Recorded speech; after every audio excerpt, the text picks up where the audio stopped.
Ladies and gentlemen, it's time for the return of WCW on pay-per-view. Bret Hart's WCW presents The Big Bang 2001. We're in California. For this show, San Francisco to be precise, we are using the Cow Palace. 11,000 seater venue. We're not going to fill that. We acknowledge that. But we want to be running these big arenas. We don't want to feel really small time. That's, I think, the biggest thing we don't want to do. But, so let's get into this show. Well, we are crowning a NWA World Heavyweight Champion. And we kick off the show with Bret Hart comes out onto the stage with the NWA World Heavyweight Championship. He grabs the mic and just says simply, "Tonight, one of 4 men in the main event will walk home with this prestigious world title, bringing it home to World Championship Wrestling. We will also crown a new United States champion in a battle royale starring talent from WCW's past and future. And the future starts now." And you might notice a little bit of a debut here. I'll go more into that into the first match because there's a few debuts to get into. But yes, Jerry Lawler has signed with us, and he is joining Tenay and Schiavone on commentary.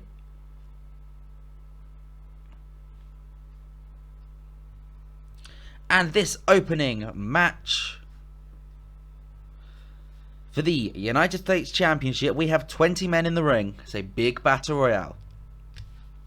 We have Bam Bam Bigelow, Bryan Danielson, Chavo Guerrero Jr., Christopher Daniels, CM Punk, Disco Inferno, Dustin Rhodes, Ernest the Cat Miller, Hugh Morris, James Storm, John Cena, Conan, Lance Storm, Mike Awesome, Rick Steiner, Rob Van Dam, Samoa Joe, Shane Douglas, Sean Stasiak, and the hardcore legend Terry Funk.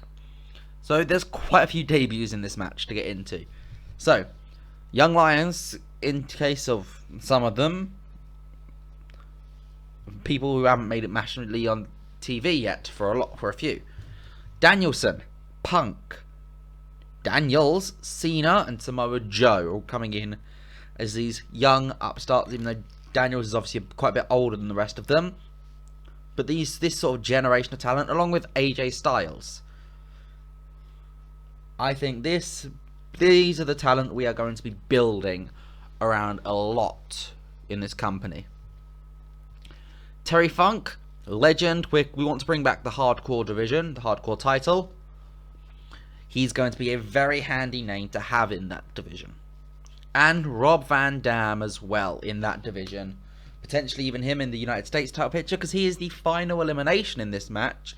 Conan and Samoa Joe are the other two who make it until the final 4.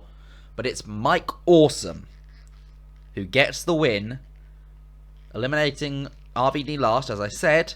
And Mike Awesome is your new WCW United States Heavyweight Champion. And Shane Douglas got a fractured rib. Was it anyone's fault? No. Tag team title match as Palumbo and O'Haire defeat Totally Buffed in 13 minutes and 13 seconds when Sean O'Haire pins Lex Luger after a double super kick. He gives, well, that's a good sign to break up Totally Buffed. We're not going to be keeping those together any longer. And, it gives Palumbo and O'Haire a good win. Totally Buffed aren't really like a top title winning tag team in my opinion. But I think there's a lot of potential in especially Buff Bagwell. And I do think now the Magnificent 7 is going to start fracturing. That's going to be one of my future plans. I don't like the Magnificent 7 as a faction. I think it's a it's a dark sign of WCW's dying days. We want to get away from the memory of the old WCW, of the 2000 2001 WCW, and I think the Magnificent 7 is a big reminder of that era of WCW. It's 58 rating though, so I'm pretty happy with this match. Next match, we get the Cruiserweight title. Just a quick high-flying match, high action, high octane. And, well, Shane Helms defeats Elix Skipper with the Vertebreaker.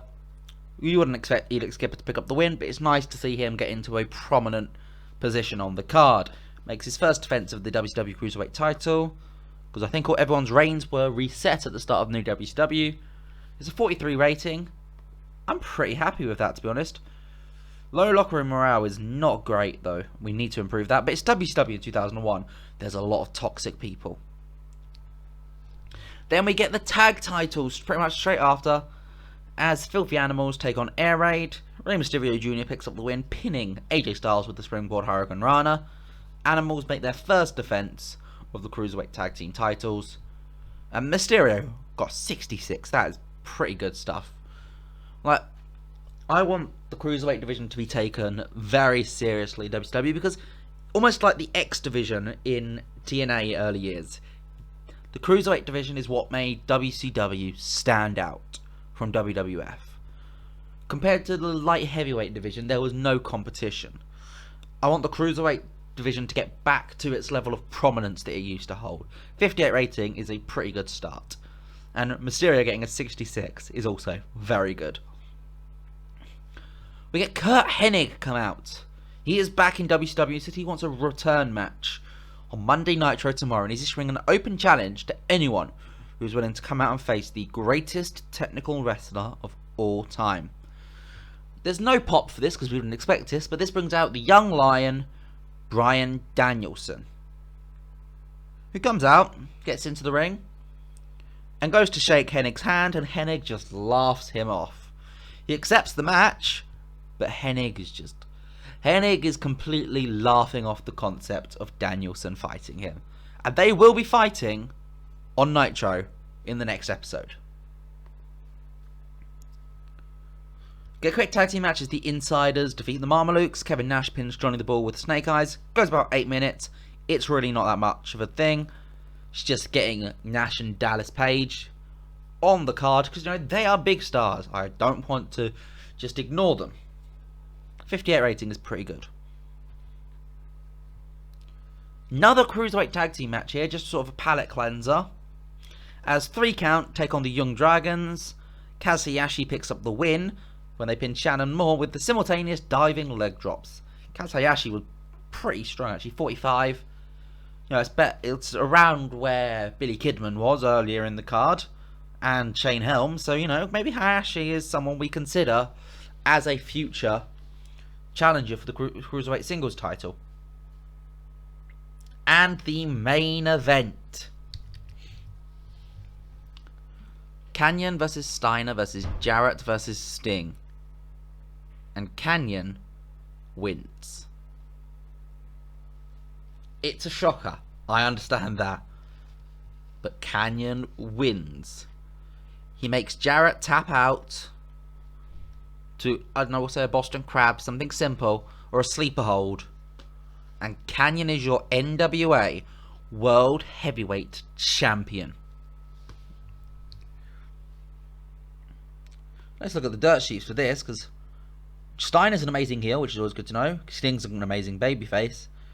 And yeah, a lot of locker room morale and declining physical ability for Sting. Eek. Which is ironic, because he still managed to put out the best score of the match. And the show ends with Kanyon collapses in the ring. He is the new NWA World Heavyweight Champion. He can barely believe it. During a celebration, Booker T comes out to the top of the ramp with the WCW World Heavyweight Championship, and both men hold their titles up facing each other ahead of their unification match, which will be at Bash at the Beach. The angle wasn't great. What did we get overall though? A 70, which is only 1 growth. On pay-per-view, that was actually a little disappointing. To be fair, I'm happy with a 70 rating for this early in the save. But I really would have wanted a little better for growth, actually. I'm quite happy that we did grow, so we were positive. But, well, that's what the game thought about this pay-per-view. What did you guys think, though? Let me know in the comments down below, and make sure you subscribe for constant. This is going to be my future save from now on. We're going to be playing this save probably until the next TEW game. This is the long-term one now. So if you like this, make sure you do stick around. Subscribe for that. Leave a like. Let me know if you're enjoying this. And I'll see you guys next time.